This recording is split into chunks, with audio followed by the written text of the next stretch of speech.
بسم اللہ الرحمن الرحیم اللہم صل علی محمد وآل محمد۔ علی کو میدان جنگ میں مصروف نہ رکھتے۔ اس نے کہا کتنے بد نصیب ہو مسلمانوں، تمہارے پاس علی جیسی سلام عزیز خدا، سلام امید جہاں۔ یمن کے ایک شہزادے نے قبر علی پہ آ کے چیلنج کیا تھا۔ اس نے آ کے کہا تھا، اس نے کہا وہ بڑا جنگجو تھا، اسے اپنی تلوار بازی پہ بڑا عبور تھا۔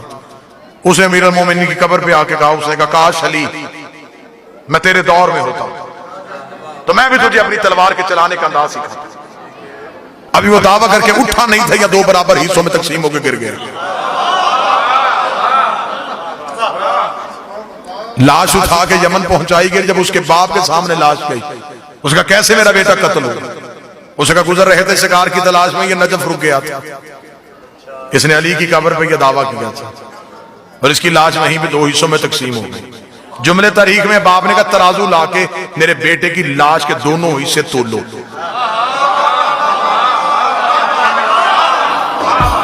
جب وہ تولے گئے، انہوں نے کہا بالکل برابر ہے۔ اس نے کہا علی نے مارا ہے۔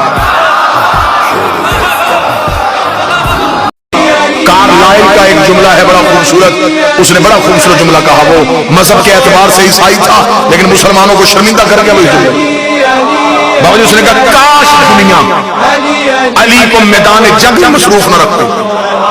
اس نے کہا کتنے بد نصیب ہو مسلمانوں، تمہارے پاس علی جیسی شخصیت ہے۔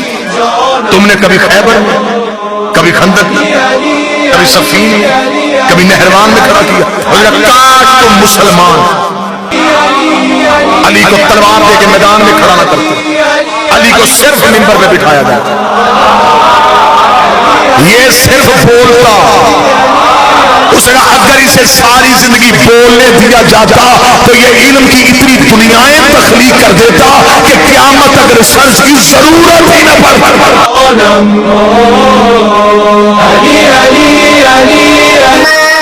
كل وليك الحجة ابن الحسن صلواتك عليه وعلى آبائه في هذه